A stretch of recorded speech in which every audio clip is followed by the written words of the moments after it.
Muy bien, ya entró Carlos Andrés. Muy bien, buenas noches a todos. Como les Hola. mencioné al comienzo, he enviado el material, el libro del diccionario teológico, Mm. que lo hemos escaneado especialmente para ustedes. Así que esto lo vamos a tener de base, vamos a trabajar algunas líneas que están aquí y vamos a mirar hoy día algunas cosas también que el libro está mencionando, ¿ya? Y vamos a ir trabajando. Pero una de las cosas que quiero comenzar trabajando ya es el material que tenemos. Nosotros hemos estado haciendo nuestro trabajo sobre, en base a esto, y hay algunas cosas que quiero añadir de lo que es el comienzo y también sobre el sentido de la liturgia, especialmente el significado de las palabras. Cuando, por ejemplo, nosotros hablamos de liturgia, viene desde una palabra griega que se conoce como liturgia, liturgia, ¿no? Y liturgia, voy a mostrarles a ustedes aquí el diccionario griego de Vox. A ver, ¿dónde se me puso la pantalla? No los encuentro ustedes, a ver, vamos a ver, ya, a ver si por acá, ya.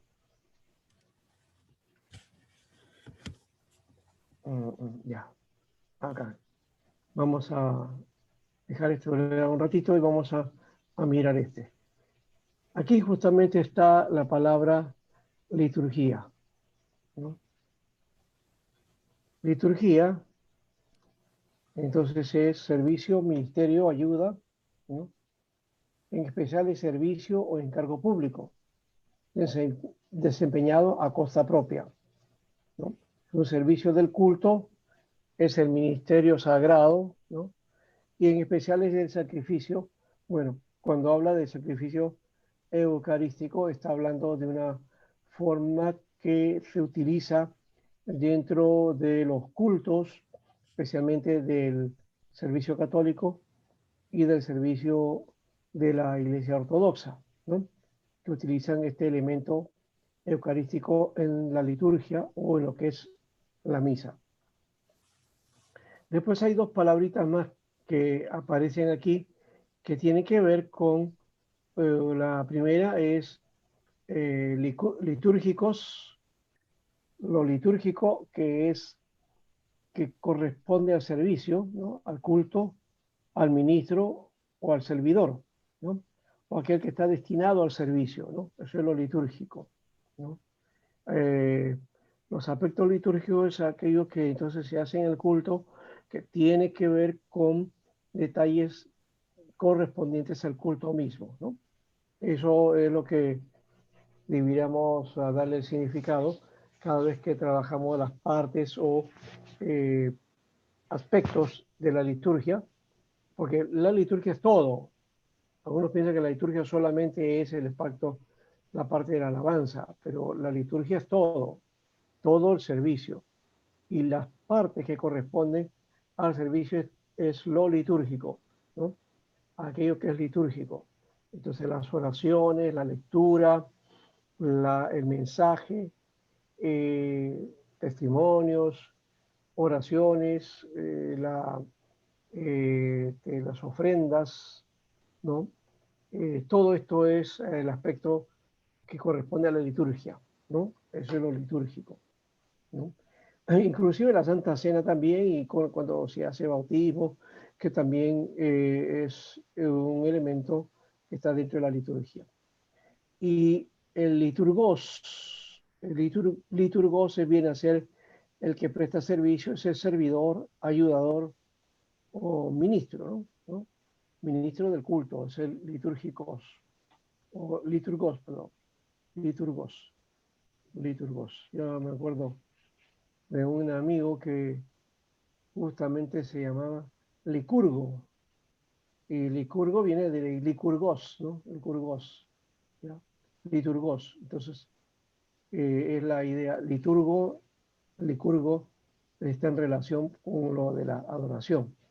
Bueno, entonces esta es una palabra que también es importante, pero hay otra que también quiero manejar aquí y que quiero que ustedes conozcan, y está un poquito más arriba, ¿ya? Y que es la palabra que corresponde también a todo el aspecto de la, ¿cómo le llamaríamos?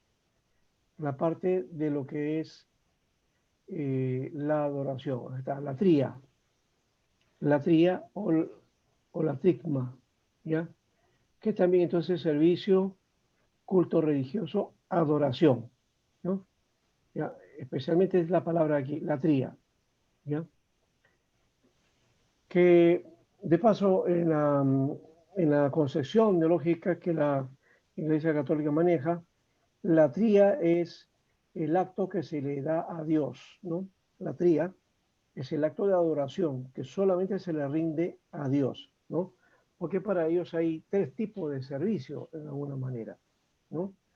Y no me estoy refiriendo a la misa, sino al concepto que ellos trabajan con respecto a la concepción de servir a Dios o de rendir adoración. Entonces, dice la adoración solamente es a Dios, es la tría, ¿no? Pero aparte de la latría, hay lo que se conoce como digamos, otras formas que no son adoración, porque son de servicio, ¿ya? Y que en la práctica es adoración también, pero ellos tratan de hacer la diferenciación, ¿no? ¿Ya? Entonces hablan de la tría, ya hablan de dulía y de la hiperdulía. Son los tres elementos de, digamos, de rendimiento a servicio o culto. Se le rinde el culto de oración a Dios, la tría. La dulía vendría a ser el servicio a los santos, ¿no? Y la hiperdulía es el servicio que se le da o la veneración a María, dice, ¿no? Entonces, eh, ellos están, digamos, dentro de su concepción, están acostumbrados a decir, no, nosotros no adoramos más que a Dios, ¿no? Dios es nuestra adoración. Pero tú le dices, pero ¿y los santos y María? Ah, no, a ellos no los adoramos, los veneramos. Y a María le damos un valor especial por encima de los santos. Entonces, de ahí viene el hecho. Dulía, que es servicio, ¿no? Que también habla de siervo, entonces todos los santos se le da una veneración especial, dicen ellos. Y luego a María se le da una veneración especial por ser la madre de Jesús. Eso está, digamos, en el papel, en el texto, en lo que es básicamente su significado en cuanto al qué debemos adorar o a quién. Pero no lo manejan de esa manera en la práctica. El creyente común, popular, no hace la diferencia entre uno y otro, ¿no? Es más bien la adoración la confunde, ¿no? Y hay adoración a los santos, adoración a María, y a veces la, la latría a Dios casi como que queda remota y, y hasta empequeñecida con respecto a las prácticas que se hacen hacia los santos y hacia María. Esa es una diferencia en todo caso de lo que nosotros trabajamos o lo que deberíamos hacer. Pero tampoco estemos contentos nosotros con eso de que ellos están entonces alejados de la oración a Dios, porque también hay que denotar que nosotros también podríamos tener una raíz un poco extraña también en cuanto a la adoración. Yo creo que ahí sí hay que manejar este aspecto y vamos a hacer un trabajo crítico sobre el asunto de cómo hacemos el culto, de cómo hacemos el servicio.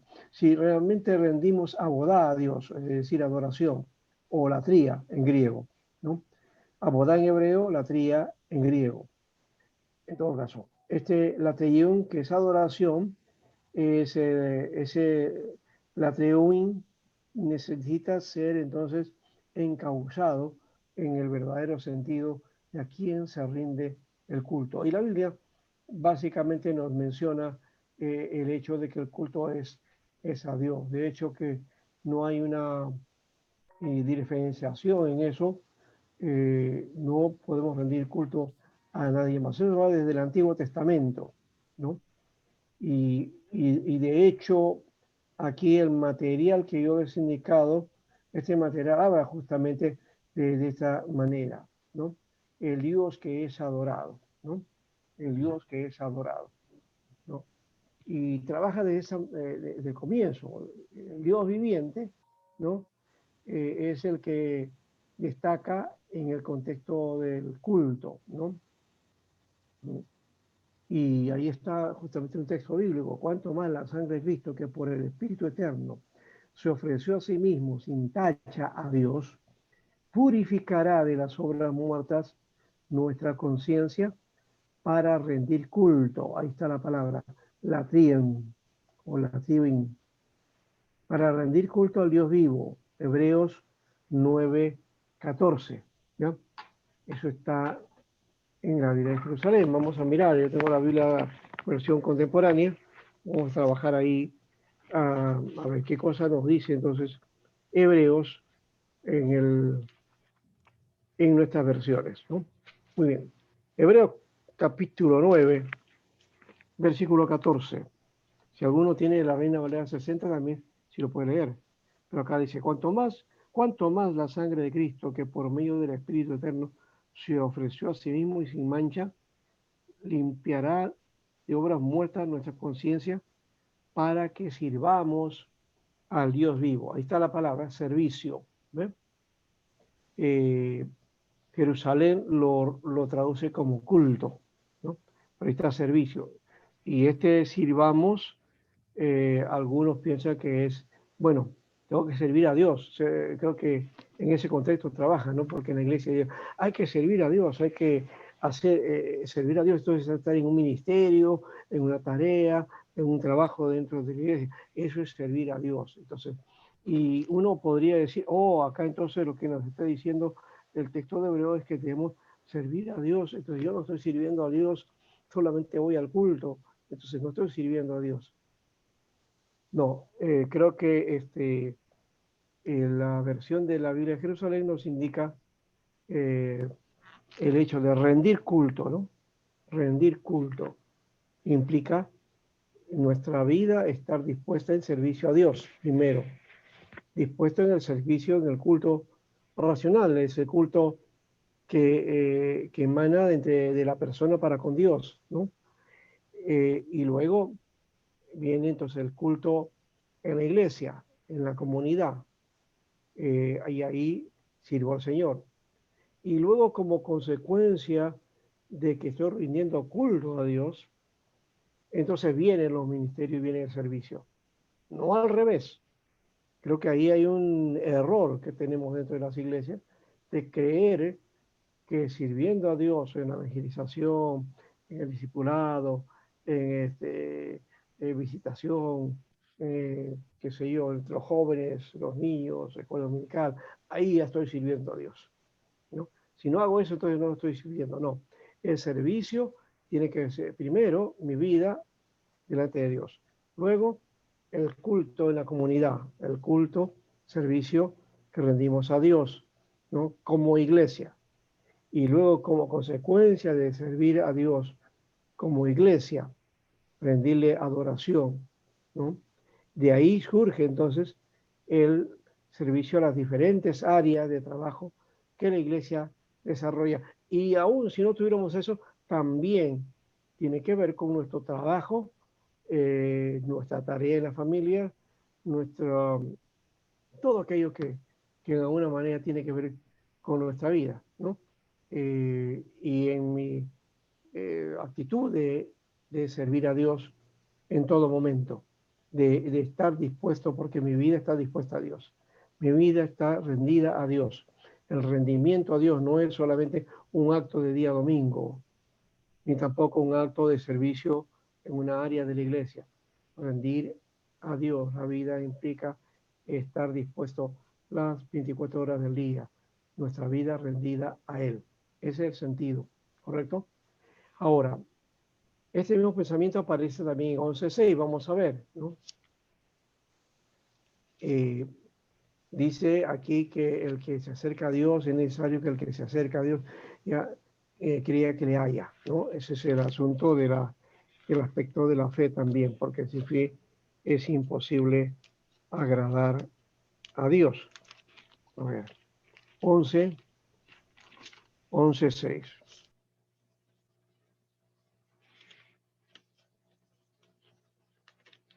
¿Ya lo tiene?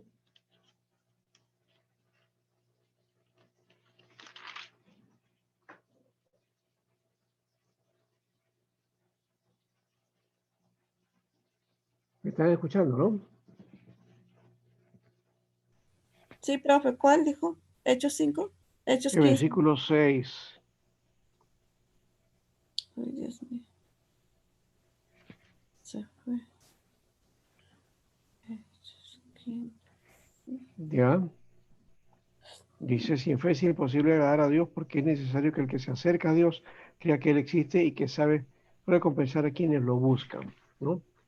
Rendir culto también tiene que implicar con la búsqueda de Dios, de alguna manera. Y Hebreos 7:25 también está en esa misma relación. Dice aquí, por eso también puede salvar para siempre a los que por medio de Él se acercan a Dios, ya que vive siempre para interceder por ellos, ¿no? O sea, todo aquel que le haya, ¿no? Significa aquel que vive, puesto que el texto nos habla entonces de que eres galardonador de los que le buscan, ¿no?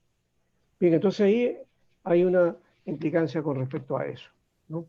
La adoración o el Dios que es adorado, ¿no? Ahora, aquí también me gusta mucho esta parte cuando menciona de Listra y cuando se iba ya a realizar un sacrificio a Pablo y a Bernabé. ¿Se acuerdan de ese pasaje? ¿No? Este, este acto, este hecho que Pablo y Bernabé impidieron que se hiciera, ¿no? ¿Ya? Y que se convirtió luego en una protesta. Ellos pensaban que Bernabé era Zeus y Pablo Hermes, y decían que dioses en forma de hombre habían llegado a ellos y había que adorarlos, había que darles sacrificio, ¿no? Entonces hay que rendirle culto. Esta es una de las ideas que aparece en la Biblia que tiene que ver con rendir culto a la divinidad, ¿no?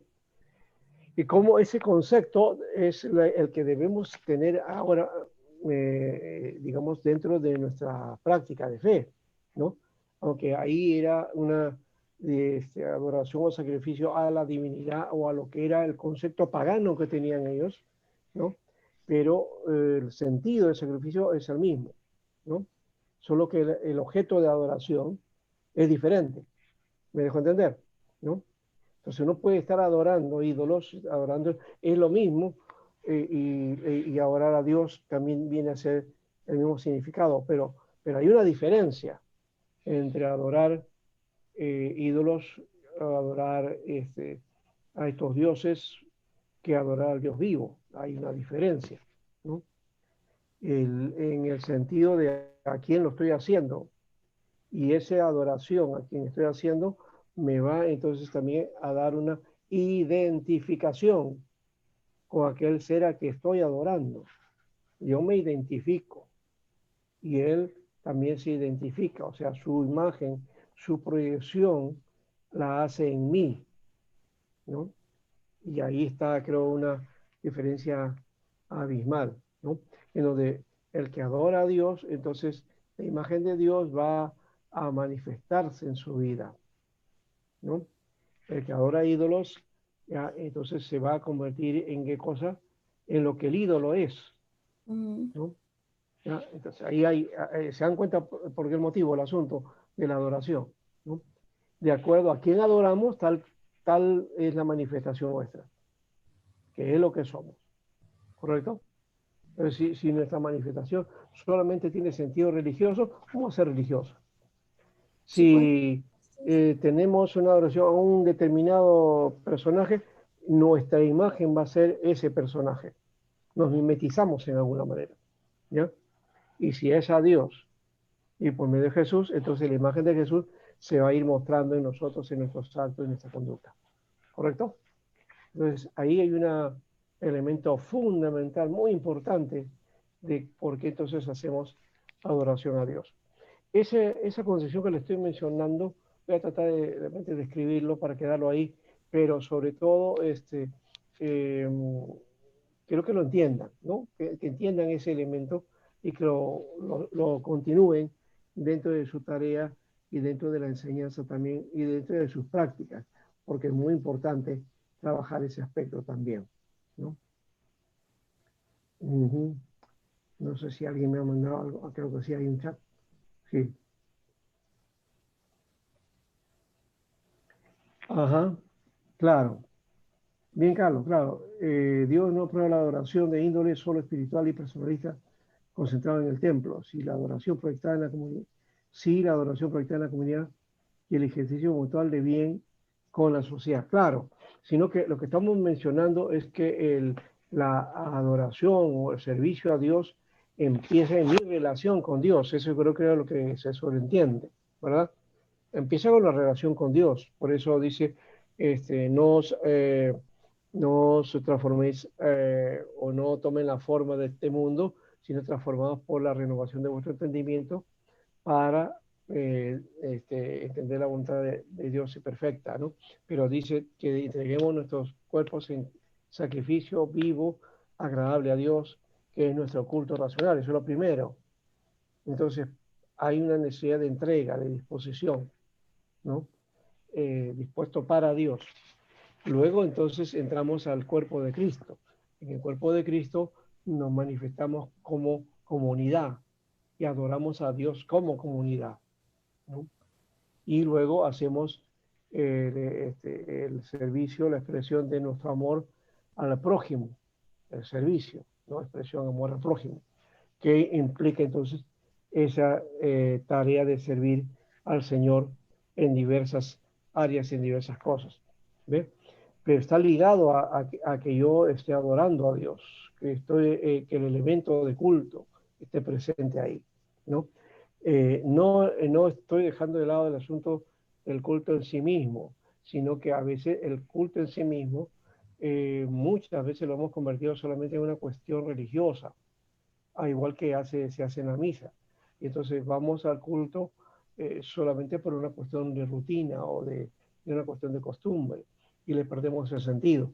Y eso es porque no hemos estado rindiendo el culto verdadero a Dios en nuestra relación con Él. Ahí nace el verdadero sentido del culto. Si estamos adorando a Dios, rendimos el culto correspondiente a Él, entonces el culto en mi comunidad de fe va a ser bendecida con mi presencia, con la presencia de los demás y compartiendo juntos la adoración a Dios. ¿Me dejo entender?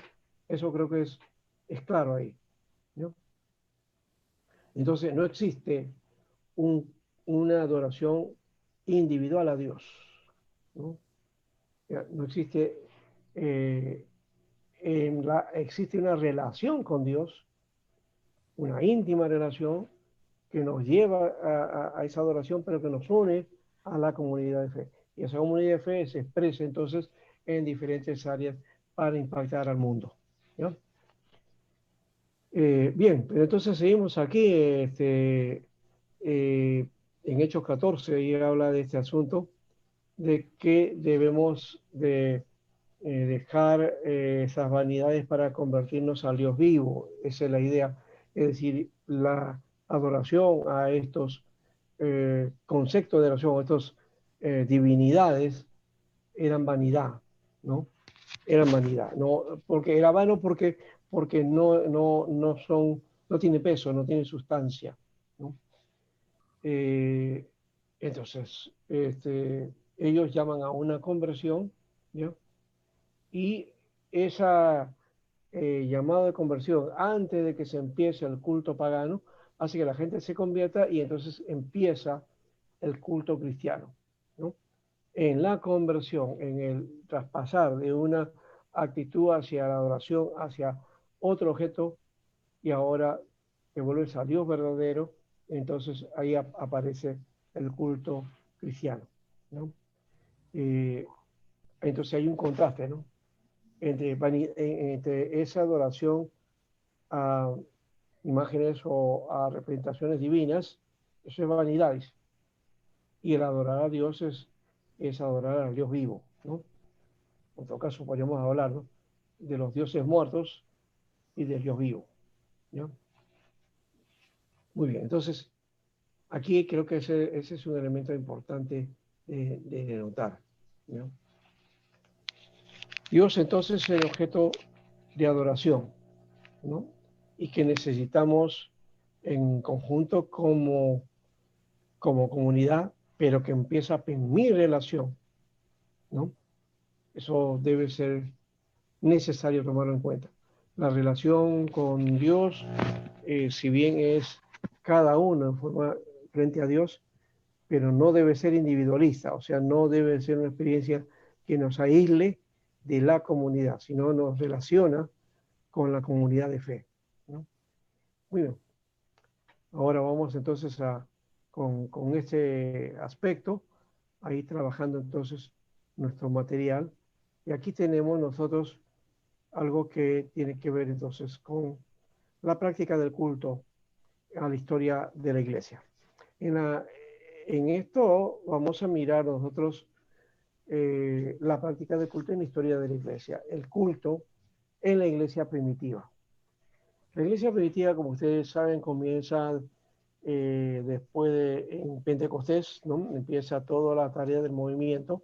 Uno podría decir, no, empezó con los discípulos, sí, pero como iglesia, como movimiento, recién aparece manifestado en Pentecostés, ¿no?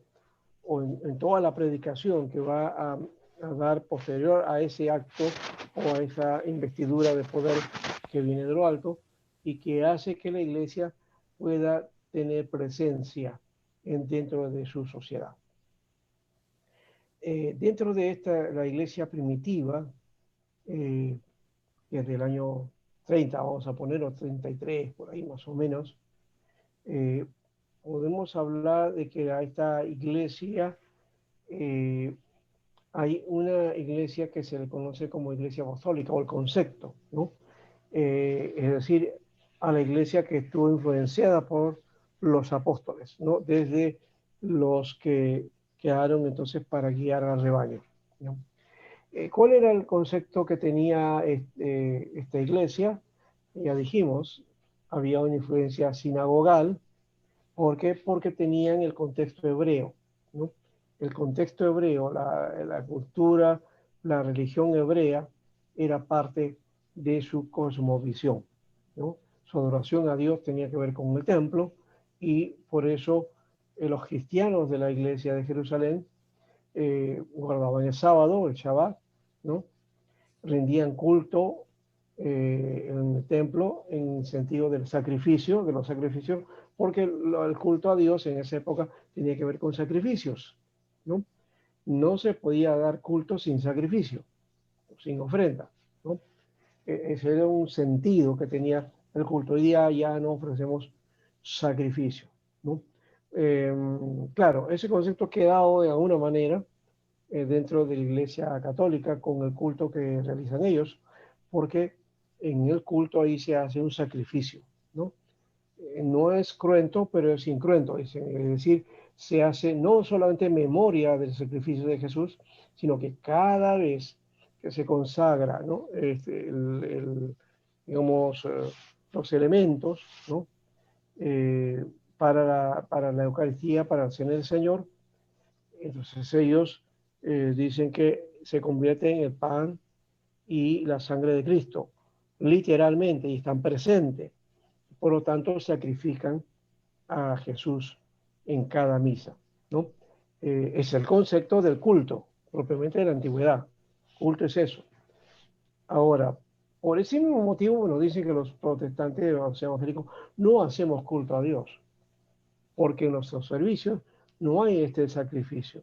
O en todo caso, cuando se hace la Santa Cena, no hacen, no tomamos nosotros en cuenta del Jesús presente ahí que está siendo sacrificado. Entonces, por eso no es culto, según ellos, ¿no?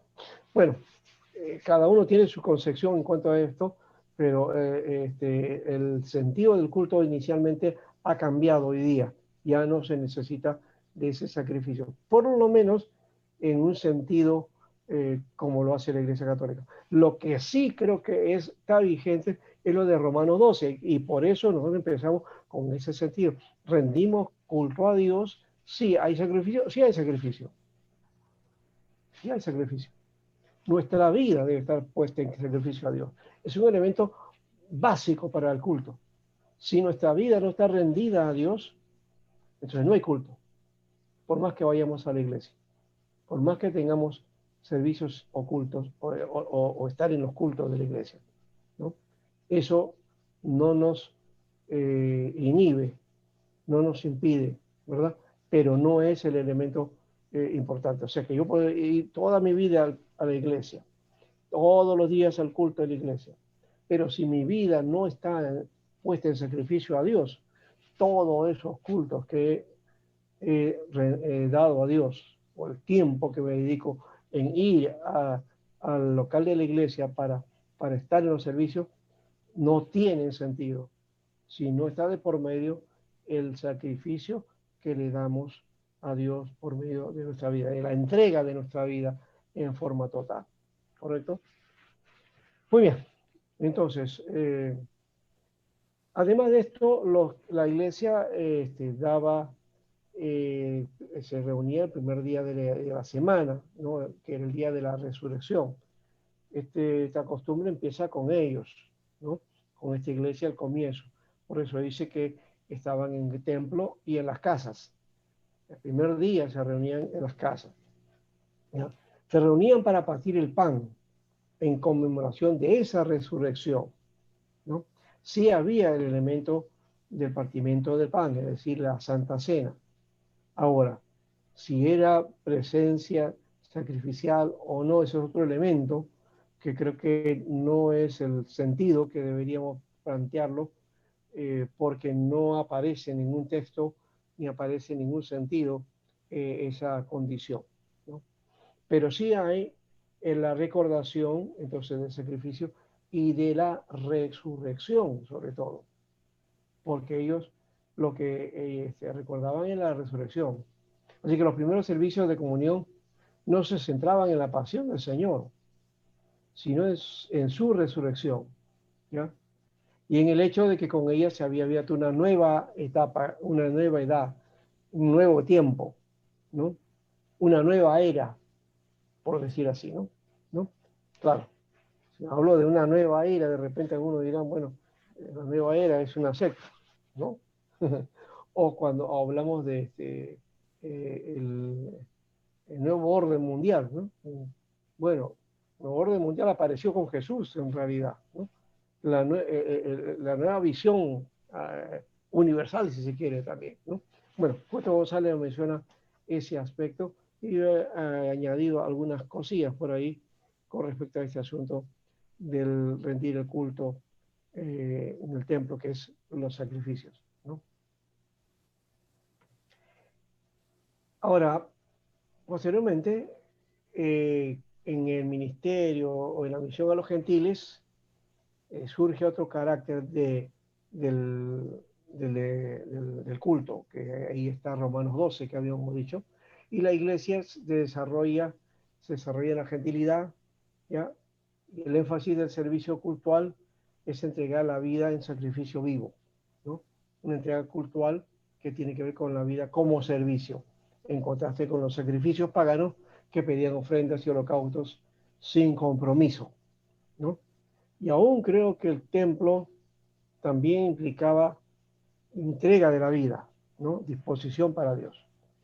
Desorden en el culto, por otro lado, en esta etapa encontramos la tarea pastoral paulina con respecto a la cuestión del culto.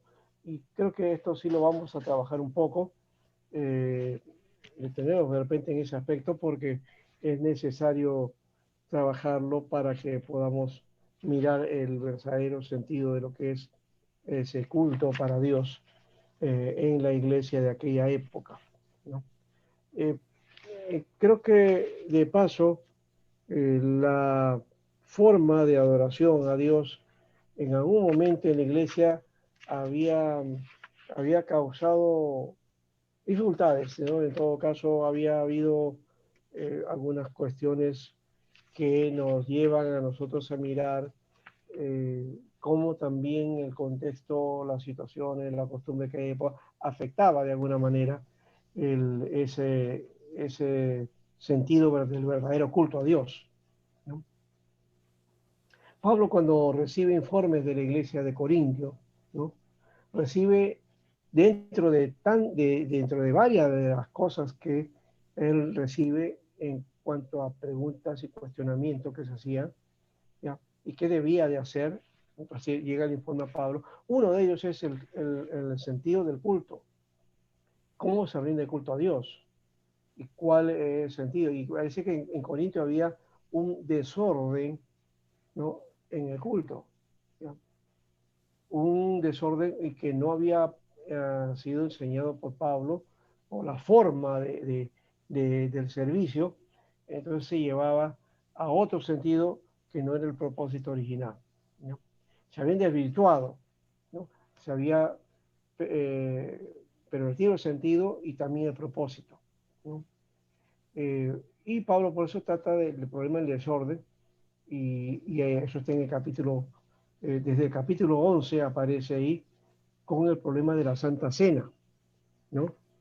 Y la pérdida del propósito de la Santa Cena, ¿no? Por ese capítulo 11 nos da una centralidad con respecto de cómo debe ser, ¿no? El servicio o la Santa Cena, cómo hacer, cómo rememorar este elemento, ¿ya? Y cómo siempre recordar el sacrificio de Jesús, ¿ya? Que va a ser más adelante el sentido que va a llevar entonces la cena del Señor, ¿no? Eh, por supuesto también recordar la resurrección y su pronta venida, son tres elementos que están presentes ahí, ¿no?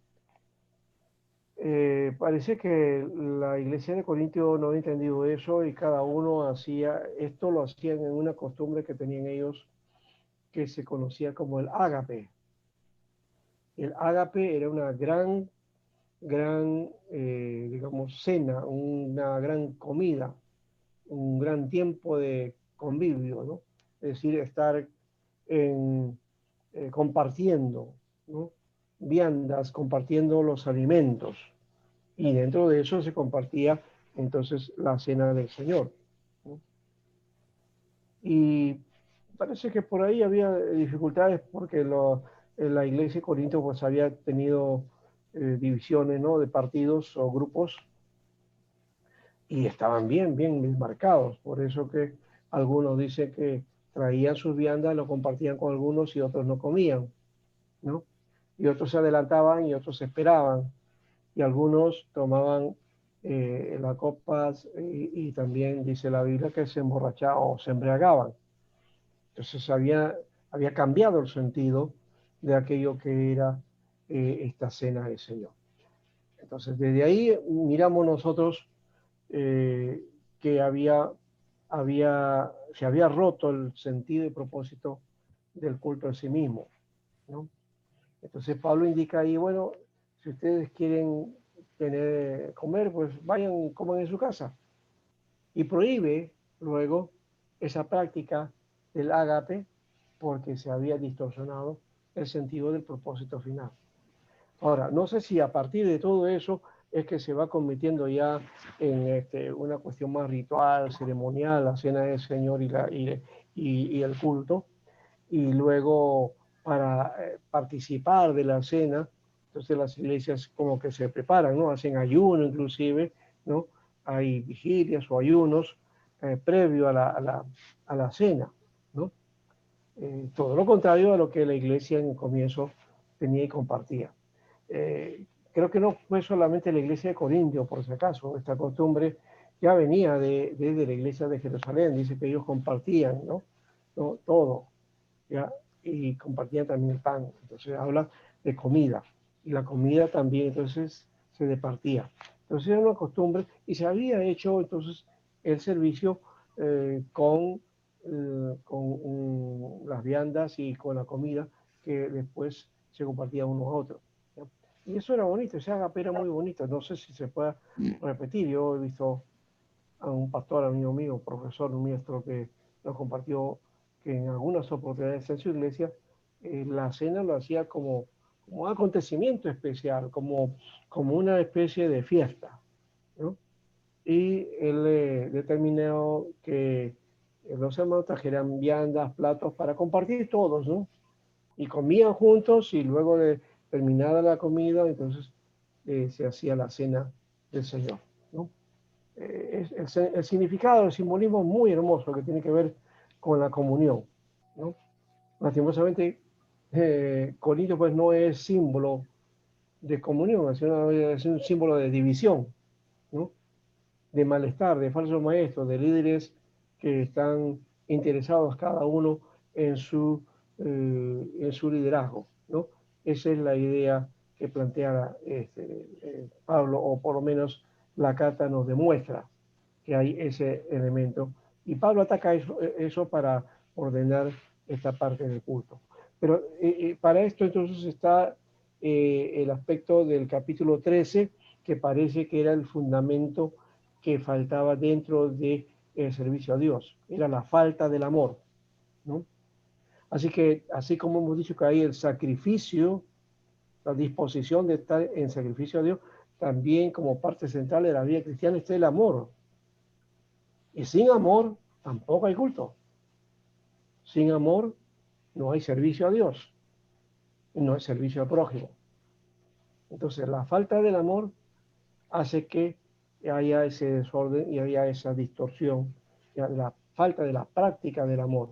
De repente uno dice, no, pero amor, si tengo, si siento. Y confundimos también por otro lado el asunto, porque el amor no es sentir, no es algo que yo pongo un poquito así sentimentaloide, algo así como especial. No, el amor tiene que ver con en acto sacrificial, o sea, otra vez está relacionado a eso también, ¿no?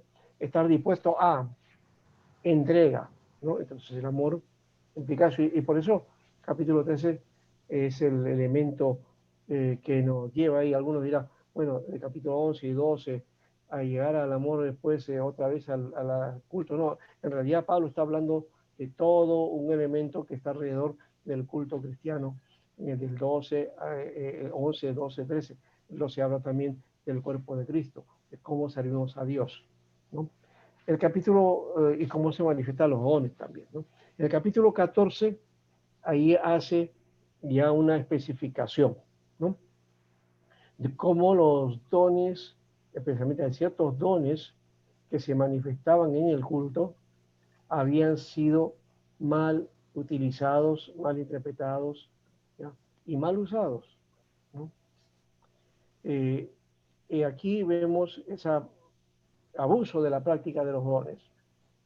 Creo que la iglesia de Corinto hoy día podemos hablar de que en los cultos, en nuestras iglesias, no se manifiestan dones, aparentemente, vamos a ver, o este tipo de dones de los que aparecen en Corinto. Pero en Corinto abundaba eso y más, abusaban de este tipo de dones, ¿no? Profecía, lenguas, ¿no? Luego también este, interpretación de lenguas, ¿no? O palabra de ciencia, en fin, lo que era tenía que ver con esto, y que en el pentecostalismo se le llama dones espirituales, ¿no? Como si los otros dones no fueran espirituales. Todos los dones venidos del Espíritu son espirituales, de hecho, ¿ya? O dones sobrenaturales también le llaman, ¿no? Pero estos dones que se llaman sobrenaturales no son los únicos dones sobrenaturales, ¿no? Algunos hablan de 9 dones, ¿no? Que aparece en Corinto, que justamente está ahí El pasaje, pero en Romanos 12 también aparecen otros más, y en Efesios aparece, y en Pedro, y en otros, y hay una serie de dones que pasan más allá de 30, algunos hasta ya hablan de hasta de 50 dones que tiene la iglesia, ¿no?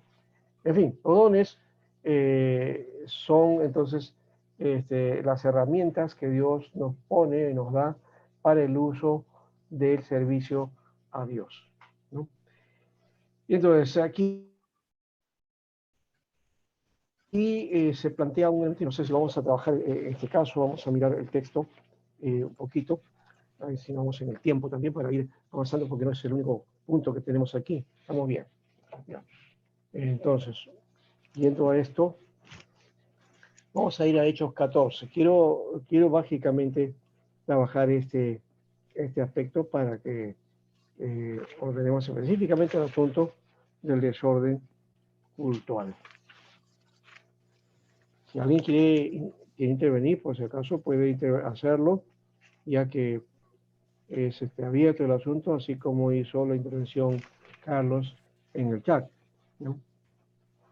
Bien, entonces empieza Pablo con este asunto del hablar en lenguas y lo hace en el sentido del culto, ¿no? Todo esto tiene que ver con el culto, ¿no? Empieza, y hemos dicho, desde el capítulo 11, ¿no? Desde el capítulo 11, ¿ya? Y va a ir terminando finalmente en el capítulo 14, ¿no?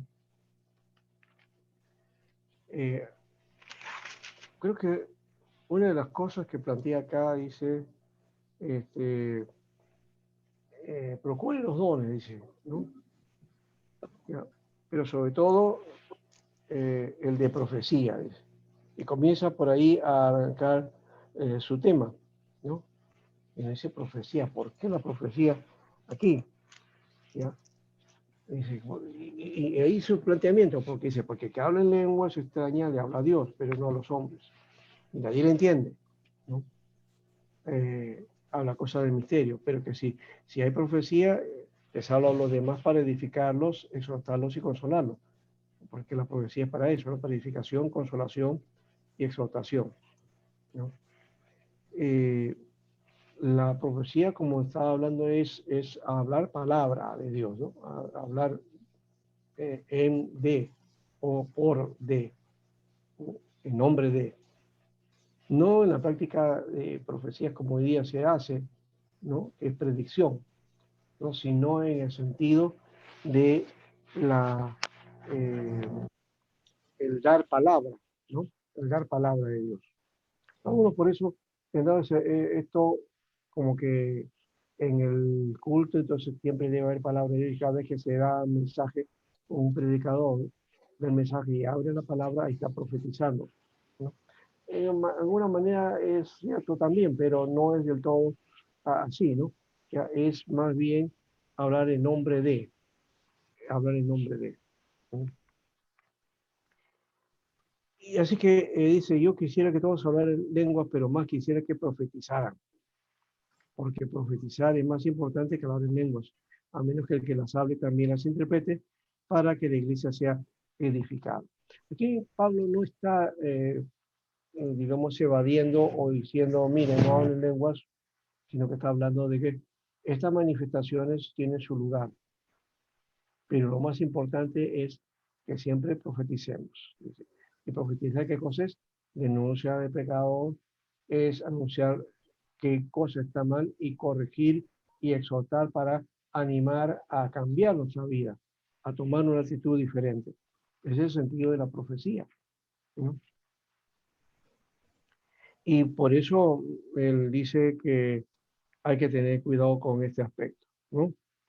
Eh, por eso más adelante dice de este modo, ya, eh, porque si yo oro en lengua extraña, en espíritu es el que ora, pero mi entendimiento no se beneficia. Y entonces, ¿qué debo hacer? Pues orar con el espíritu, pero también con el entendimiento. Cantar con el espíritu, pero también con el entendimiento. Porque si tú alabas a Dios solo con el espíritu, ¿qué hará el que solamente está escuchando? O como dirá, amén a tu acción de gracias, si no sabe lo que has dicho. Se dan cuenta que todo esto es en el elemento del culto. Es en el momento que estamos en el culto que esto se manifestaba. Así que tu acción de gracia puede ser más buena, pero el otro no será edificado. Y luego dice, yo doy gracias a Dios de que hablo en lengua más que todos ustedes, pero en la iglesia prefiero hablar 5 palabras con mi entendimiento para poder enseñar a los demás que 10.000 palabras en una lengua extraña. Y aquí hace un énfasis en que en el culto que se da a Dios debe estar presente la instrucción, la enseñanza. No es solamente las cosas que uno hace ahí o que da para Dios, sino aquello que nos lleva nosotros al cambio, a la transformación, ¿no? Tiene que haber palabra de ese aspecto. Así que dice, no sean como niños, ¿no? Porque dice en la ley de Cristo, bueno, yo hablaré con este pueblo en otra lengua y con otros labios, pero si así no me obedecieren, dice el Señor. Las lenguas más bien son de señalar a los incrédulos, pero no para los creyentes. En cambio, la profecía no es señal para los incrédulos, sino para los creyentes. Así que si toda la iglesia se reúne en un solo lugar y que llega alguien que sepa un poco de la fe cristiana, o que sea incrédulo y oye a todos hablar en lenguas, no pensará que están locos. Pero si todos ustedes profetizan y entran a algún incrédulo o alguien que sepa poco de la fe cristiana, esa persona podrá ser reprendida y juzgada por todos ustedes. Es importante entonces que siempre haya palabra, es decir, ¿ya? Persuasión para mostrar la conducta del ser humano y pueda tener entonces un tiempo de corrección y de volverse a Dios, ¿no? Así que dice en el versículo 26, por lo tanto, hermanos, cuando ustedes se reúnan, tal vez cada uno tenga un salmo, una enseñanza, una revelación, un mensaje en lengua extraña o una interpretación, pero todo debe hacerse para edificación, ¿no? Todo debe hacerse para edificación, ¿no? Y, y sigue hablando de esto, ¿no? Con respecto a cómo debe ser la práctica de estos dones, ¿no? Y más adelante entonces dice así que hermanos, procuren profetizar y no impidan que se hable en lengua extraña, siempre y cuando todo se haga decentemente y con orden, ¿no? Decentemente y con orden. Ahora, esto de decentemente y con orden tiene varias aristas también, porque no siempre va a ser de acuerdo uno pensar, decentemente, o sea que no hay que hay algunas prácticas que no hay que aplaudir, hay que tener una reverencia muy particular en el culto, y que ese es el verdadero sentido, porque eso es la decencia. Pero en algunos lugares de repente la decencia es otra, ¿no? La forma de hablar es otra, es mostrando alegría, ¿no? Y estando alegre no significa que no eres decente, ¿no? ¿No? Entonces eso también depende del contexto cultural de cada grupo y de cada comunidad. No podemos nosotros adorar como los africanos. Los africanos utilizan sus tambores y sus prácticas musicales, ¿no? Muy así, uno lo escucha y dirá, oye, esto están haciendo cosas no para Dios, no están ordenados o no están yendo a Dios o rindiendo culto como nosotros hacemos. No, es que lo están haciendo a su propio modo, pero ese es el orden y ese es lo decente para ellos, ¿no? Eh, entonces, más bien diríamos qué cosa es lo indecente. Lo indecente es aquello que no va en connotación al propósito por el cual nos reunimos. Si no estamos adorando a Dios, si mi vida no adora a Dios, entonces ahí no lo estoy haciendo decentemente. Y aun cuando guarde yo todo el orden que hay en el culto, ¿no? Como dice acá la palabra, que tenga salmo, cántico, o tenga palabra, profecía, bueno, que hágalo siempre en orden, decentemente, ¿ya? El dar orden o rendir culto con orden a Dios tiene que ver con nuestra propia vida. La vida tiene que estar en orden. Si nuestra vida está desordenada, entonces, ¿cómo podemos rendir culto con un verdadero orden a Dios? ¿Ya? Litúrgicamente podemos cuidarnos de todos los detalles que hay en el culto. Ya. Pero eso pasa para nuestra conciencia, ¿no? Ahí nos tranquilizamos, pero Dios que ve nuestra conciencia nos está viendo de que nuestra vida no está ordenada conforme a ese culto que le estamos rindiendo a Dios. Pues es muy importante trabajar este elemento y creo que ahí va Pablo admirando la situación de cómo estaban estos hermanos de Corintio. No estaban bien, pues, espiritualmente. De hecho, que no había ahí eso y había otros intereses, que también ahí viene por el otro lado. Los intereses ajenos al propósito de la adoración también sería un culto en desorden, ¿no? Cuando un líder quiere aprovecharse o tomar dominio, o tomar poder o destacar sobre el otro, como era lo que había en Corintios, los pleitos que había entre uno y otro, ¿no? Y entre cada grupo, cada partido que había, ¿no? No, yo soy de Cefa, no, yo soy de Pablo, yo soy de Cristo, decían algunos.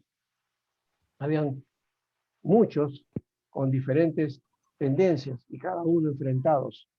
¿Cómo podían hablar un culto a Dios en orden? Había un desorden. La iglesia estaba desordenada. Entonces, una iglesia desordenada no puede dar un culto ordenado, ¿ya? Por más que nos cuidemos de el culto litúrgico, del cuidado de la liturgia, el cuidado de las partes del servicio, que pueden estar muy bonitas.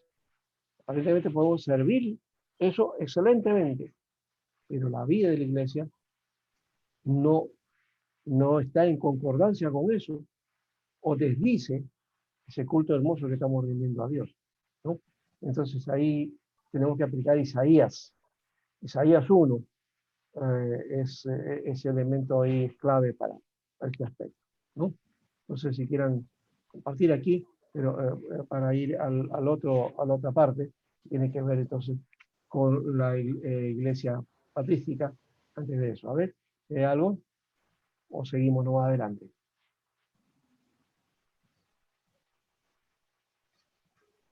Bien, no sé si surge una pregunta aquí o una cuestión que sería importante para esta parte. Seguimos entonces, ¿ya? Ya, profe. Bien, entonces la iglesia patrística ahora, o la etapa patrística de la iglesia. La etapa patrística es la etapa post-apostólica, ¿no? La etapa que empieza entonces con los discípulos apóstoles y a los discípulos de los apóstoles que van a ir desarrollando liderazgo en la iglesia y que va a ser una etapa muy enriquecedora que muy poco lastimosamente los evangélicos conocemos, ¿no? Y que deberíamos conocer. Esta historia patrística es rica en muchos elementos, ¿no? Y yo siempre voy a hacer énfasis en esta parte, porque ahí está el elemento de lo que nosotros hemos forjado como doctrina, ¿no? Hasta antes de eso, la iglesia apostólica, la iglesia primitiva, no tenía un cuerpo doctrinal sistematizado, ¿no? La iglesia patrística nos dio ese elemento y nos dio también otro elemento, la disciplina de la teología como el área de estudio de la revelación, ¿no? De la reflexión. Entonces, esta parte es importante. No la trabajamos mucho porque, por otro lado, la dirección que tuvo es que se romanizó, o en todo caso Roma utilizó este elemento para su propio sentido, para su propio provecho, ¿no? Y por eso la iglesia protestante pues, desecha esto y cuando eh, se habla de la historia de la iglesia empieza a partir de la reforma. Pero la iglesia no empieza la reforma, no empieza a partir de ahí. La iglesia empieza desde Jerusalén y hay todo un bagaje importante que trabajar, ¿no?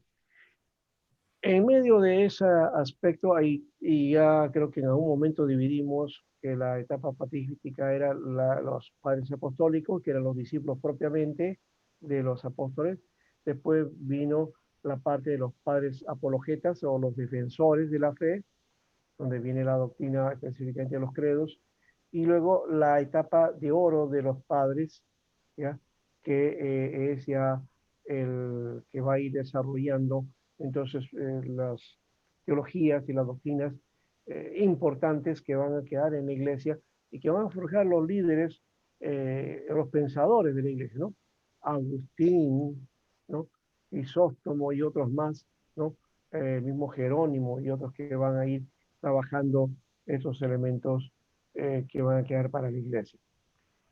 Dentro de los comienzos estamos hablando entre lo que es el tiempo de la iglesia apostólica y la iglesia, perdón, de la iglesia, la etapa patrística, los padres de la iglesia, o padres apostólicos, y lo que viene a ser la parte apologética, ahí aparece la enseñanza de la diaquea, ¿no? O la enseñanza de los 12, ¿no? Especialmente en la segunda parte, ahí hay algunas instrucciones sobre el culto, ¿no? Una serie de instrucciones litúrgicas, ¿no? Esto está entre el capítulo 7 al capítulo 10. Hasta ahí está el elemento del culto propiamente que podemos manifestar. Por ejemplo, algunas cosas dice que en lo concerniente a la Eucaristía, dice, dad gracias de esta manera. A tomar la copa, decir, te damos gracias, oh Padre nuestro, por la santa viña de David, tu siervo, que nos ha dado a conocer por Jesús, tu servidor. A ti sea la gloria por los siglos de los siglos. ¿Mm? Eso es cuando se está dando entonces gracias por la copa. Y luego dice, el partimiento del pan, dice, decir, Padre nuestro, te damos gracias por la vida y por el conocimiento que nos has dado o nos has revelado por tu siervo Jesús. A ti sea la gloria por los siglos de los siglos. Y más allá, adelante, más abajo dice, que nadie coma ni beba de esta Eucaristía sin haber sido antes bautizado en el nombre del Señor, puesto que él mismo dice sobre el particular, no deis lo santo a los perros. Es una interpretación propia que hace la diaquea con respecto a que a las cosas de Dios tienen que hacerse con el cuidado debido, ¿no? Entonces está hablando de que el bautizado ya tiene derecho a pasar por la Eucaristía, porque parece que había alguna costumbre por ahí de que en algunos no estaba el elemento del, del bautismo, ¿no? Y entonces pasaba por ahí. Aunque de hecho que eso era muy escaso porque los creyentes de los primeros momentos se bautizaban rápidamente, no esperaban como ahora, ¿no? Una etapa de instrucción, de enseñanza y a veces de ciertos compromisos y después de un año lo bautizan, ¿no? No, acá era algo rápido, se convertía y ahí mismo a bautizarse, ¿no? Y por ahí seguramente había alguno que se escapaba, pero era muy raro eso, ese elemento. De todas maneras, aquí la advertencia de la IAG con respecto a este aspecto de la cena del Señor. Entonces, en el culto no se puede participar si no estás bautizado. Ese es un elemento fundamental dentro de la IAG. En cuanto al credo apostólico, no hace una referencia a la práctica cultural directamente, pero sí se denota, ¿no?, a quién se rinde culto, ¿no? Y cómo debe entenderlo la comunidad de fe, ¿no? Cómo debe entenderse el culto, ¿no? Básicamente tiene que ver con la comunión de los santos. ¿Cómo se refleja la comunión de los santos? Porque habla de la comunión de los santos, es decir, de la iglesia de los santos, ¿no? De la comunión. Esa comunión de los santos se refleja en el culto cristiano, o se debe reflejar en el culto cristiano, ¿no? De esa manera creo que plantear lo que el credo apostólico por lo menos nos dice con respecto a esa apreciación para rendir un culto a Dios, ¿ya? Ahora, ¿qué dicen los padres de la iglesia sobre el culto? En los escritos de los padres hablan de adoración a Dios y del servicio cristiano. El pastor de Hermas, por ejemplo, nos muestra la forma de rendir culto a Dios con una vida en búsqueda de pureza, ¿no? Que ese es el significado de este libro, ¿no? Hermas parecía que había tenido alguna cuestión en su corazón que era extraña y entonces un ángel se le presenta y le dice, oye, Herma, estás yendo por mal camino, regrésate y pide perdón a Dios por tus pecados, ¿no? Y Herma reconoce eso y por eso él busca entonces ese camino en el Señor. El culto cristiano tiene un sentido espiritual, no busca mediaciones, ni rinde culto a imágenes u otra persona que no sea a Dios. Creo que eso es base y que nace dentro de esa práctica en este tiempo. El culto comenzó a centrar su atención sobre la crucifixión, más bien que sobre la resurrección. O sea, iniciamos que la iglesia primera, su énfasis y su tema era la resurrección. Ahora no, ahora es la crucifixión. Y por un elemento importante. ¿Por qué? Porque en este tiempo se va a dar los concilios y se va a afirmar un elemento que es el sentido sacramentalista. Los concilios afirman entonces la adoración a Dios en tres personas y el servicio se centra en la Eucaristía, ¿no? La cena del Señor, rememorando la muerte y resurrección, ¿no? Y se muestra el sentido sacramentalista, ¿ya? Y pues en las muertes, la muerte, dicen, pero es la muerte. Bien, la muerte y resurrección, ¿no? Lo que pasa es que luego a rememorar se convierte en un elemento dentro de Roma con respecto a la presencia del mismo cuerpo de Jesús.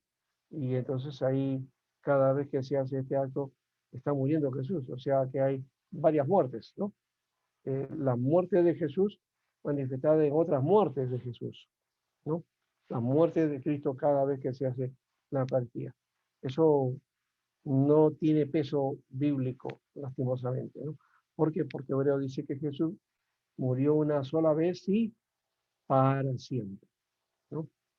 Ese debe ser el sentido, y cuando lo recordamos, hacemos remembranza, recordación, ¿no? Traemos a luz ese sacrificio, ¿no? Y lo visualizamos como presente, ¿ya? Pero no se hace nuevamente el sacrificio, porque ya se hizo, ya se dio, ya se consumó, ¿no? Ese elemento debe estar muy presente en nosotros. Muy bien, hasta ahí creo. Y vamos a mirar luego otro elemento acá. Desde esta perspectiva vamos a mirar estos dos momentos, ¿no? El culto dentro de la iglesia primitiva y entonces el culto dentro de la iglesia patrística. Ahora sí les dejo abierto para que ustedes entonces vamos a compartir estos elementos y luego vamos a mirar los otros dos puntos que tenemos que ver hoy día hasta la reforma y hasta nuestros días. Muy bien, los dejo entonces para que compartamos aquí a ver si hay algún otro elemento que adicional o la participación de ustedes que siempre damos en este tiempo. A ver.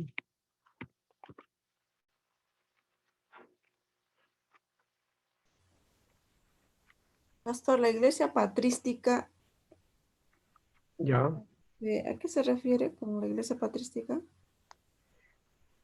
A la etapa de los padres de la iglesia, pues, o sea, estamos Ah, hablando de la época que hemos dicho que aparece a partir del segundo siglo hasta el siglo VIII, ¿no? Esto mm, ya lo enseñé en algún momento en otro curso, por eso ya no hago énfasis en esto, pero podemos trabajar de repente para hacernos recordar ese elemento también, ¿no? Esa etapa patrística que es muy rica, ya hemos dicho que es la etapa en que realmente se desarrolla la iglesia para nuestros días, ¿no? mm, Nos va a ir legando una iglesia que luego, claro, con los años y con otras intenciones y con un liderazgo que más adelante va a dar sus propios intereses, va a derivar en una iglesia occidental dominada por Roma, por la iglesia que estaba en Roma, y las luchas que hay con las iglesias del Oriente con respecto a ese aspecto, ¿no? Y las luchas entre los obispos, ¿ya? Ese dominio que luego aparece en Roma. Pero de hecho que esta etapa de la iglesia eh, patrística, es decir, la de los padres de la iglesia, es rica en cuanto a que nos forja la doctrina, nos da los credos, nos plantea también la parte de la teología, el desarrollo de la teología, ¿no?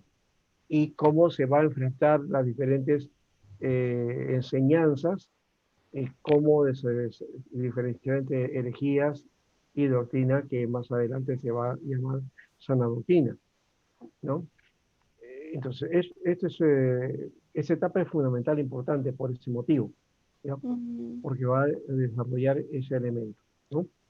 Entonces, no sé si podemos trabajar esta parte aquí en un ratito, si, si puedo trabajar acá y hacerle rememorar este aspecto, ¿ya?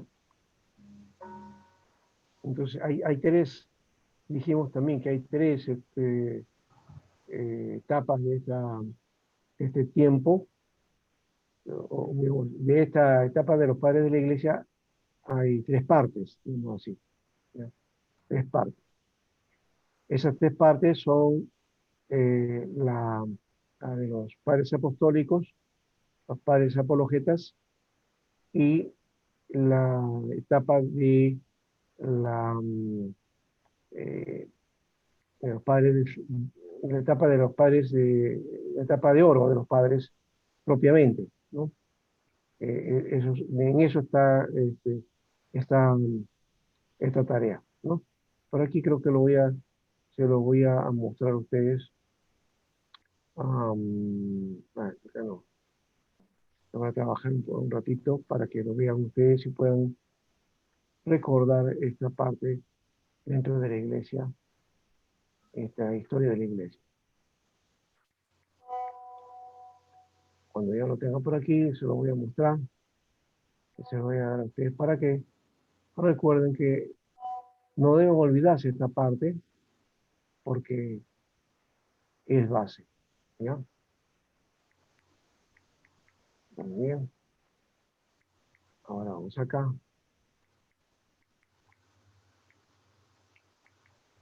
Ya está. Aquí está esta parte, ¿ya?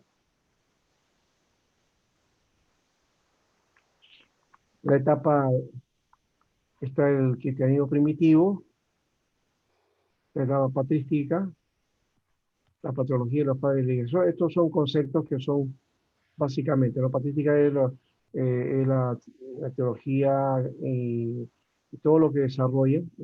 La patrología es la historia del periodo y de los padres, la vida de ellos. ¿Ya?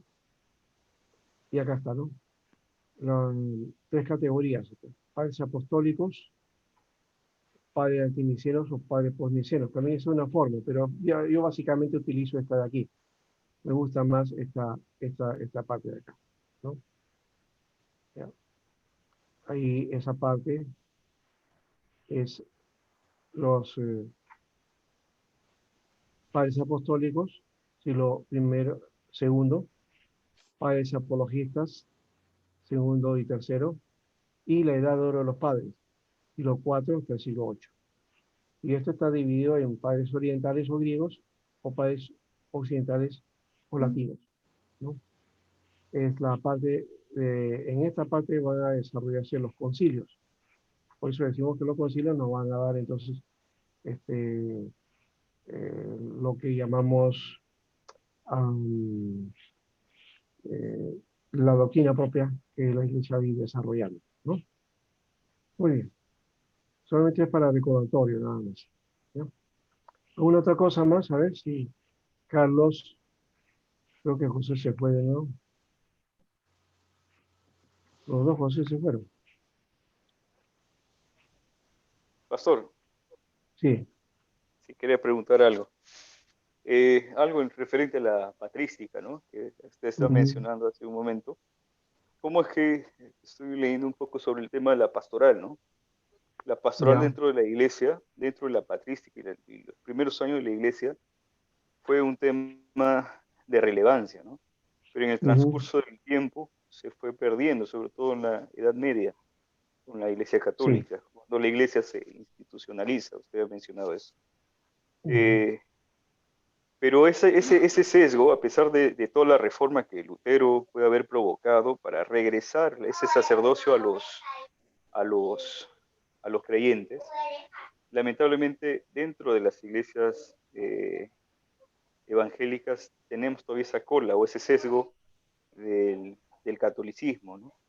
Hemos clericalizado mucho a nuestros pastores y entonces ujú. solamente la pastoral la dedican muchas veces ellos y nosotros como creyentes, como comunidad, no ejercemos esa función sacerdotal que bastante habló Lutero, ¿no? Eso quería Ujú. hacer como comentario.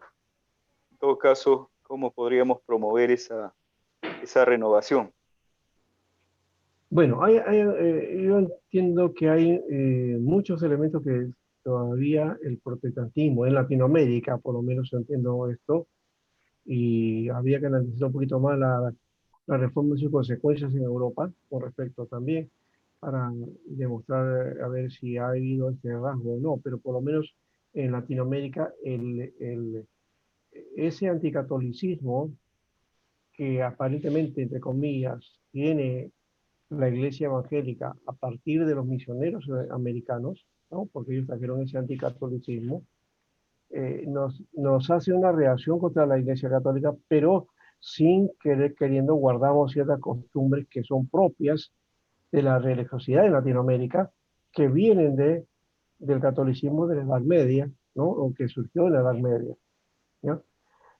Y parece, siguiendo ese rasgo, que la iglesia no rompió con esa concepción, aún la reforma, entiendo también, porque hubo también esta situación, y vamos a mirar, por ejemplo, cuando Bunyan hace su ministerio, 1400, 1500, por ahí, y o 1600, y cuando él trata de hacer su trabajo de predicación del evangelio, se le prohíbe, e inclusive lo meten a la cárcel porque está predicando el evangelio, porque no está autorizado a predicar el evangelio, porque eso lo hacía solamente el clero o los que estaban encargados oficialmente por el Estado, por el rey, ¿no? A que puedan oficialmente predicar el Evangelio. Entonces ya había una concepción de ese corte clerical que hacía la diferencia. Eso se mantuvo en Inglaterra, ¿no? Hasta la época de Wesley. Wesley también sufre la misma situación. Y había más todavía, había el clero alto y el clero bajo. Es decir, dentro del clero, dentro de los ministros, había entonces los que estaban en instancia superior, ¿ya? Que iban hacia los obispos, arzobispos, y los otros eran los curas, o los que estaban en las parroquias, y algunos porque estaban en otros servicios, que también estaban limitados. Entonces, en medio de eso es que Wesley predica y también se le confina a que no debe hacer esta tarea fuera de la iglesia, porque fuera de la iglesia no se predicaba. Estaba prohibido hacer eso. En la iglesia sí, pero fuera no. Entonces, con Whitefield hacen esa tarea, empiezan la tarea de evangelizar en campos blancos, ¿no?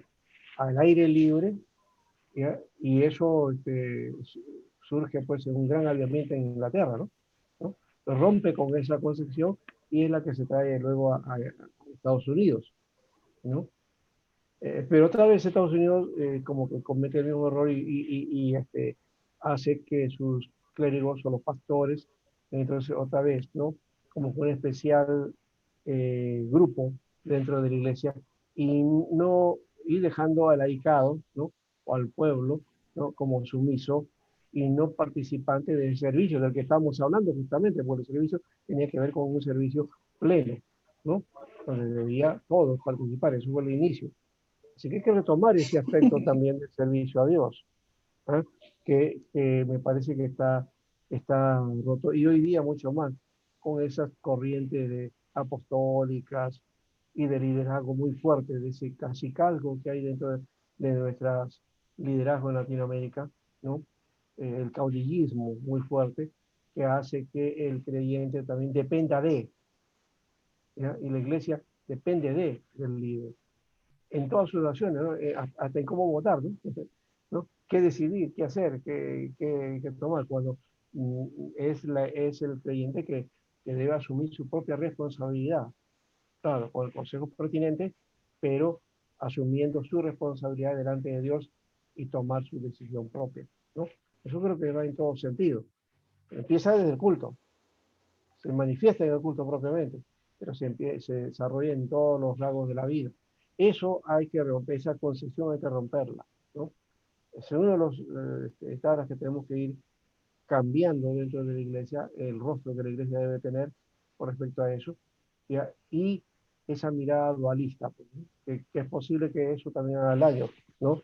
De que hay una especie de élite dedicada al Señor, consagrada, y hay otro grupo que no, que se dedica solamente a las cosas del mundo, ¿no? A sus tareas del mundo. Eso creo que hace la diferencia en ese pensamiento dualista que todavía persiste, más allá de la religión, persiste en nuestra cultura, ¿no? No sé si ha llenado eso en parte tu pregunta, Sí, sí, gracias, pastor. pero creo que va por ese camino. Hay necesidad de una visión global más cósmica, más universal con respecto a la adoración a Dios y al servicio. Entonces, que tiene que ver con nuestra propia responsabilidad. Y yo otra vez, hay que predicar el ministerio sacerdotal de los creyentes, ¿ya? Ese sacerdocio universal de los creyentes está presente hoy día muy fuertemente en la tarea de servicio a Dios. Si eso cala, creo que hemos hecho bastante. Y yo creo que por ahí está el asunto de la reforma.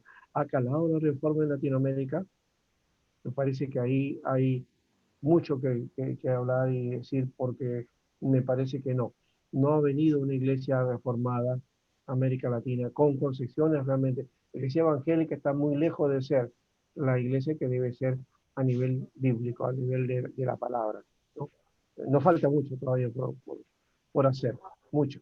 Y eso creo que depende ya del nuevo liderazgo, de los desarrollos, por los que estamos pasando, podemos hacer, indicar y decir, y quizás hasta nuestra voz ha sido poca, no, todavía seguimos haciéndolo, pero de todas maneras este elemento de luchar contra corriente no es fácil, ¿ya?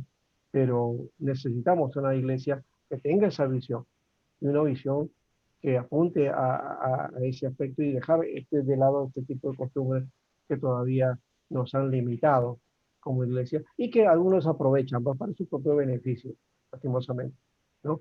Pero que no debería ser así. Debería ser una iglesia consciente en donde todos somos ministros de Dios, ¿no? Muy bien. Bien, ahora sí, creo que dejado eso, no sé si José quiere hablar algo. Si no, dejamos para dar un descansito, ¿ya? Unos 15 minutos, ¿ya? Está bien, Ya, profesor. ya. Volvemos entonces, ¿ya? José, Sí. entonces, guárdate tu pregunta al comienzo, participas, ¿ya? Al comienzo de la segunda parte. Nos Ok. vemos, ya.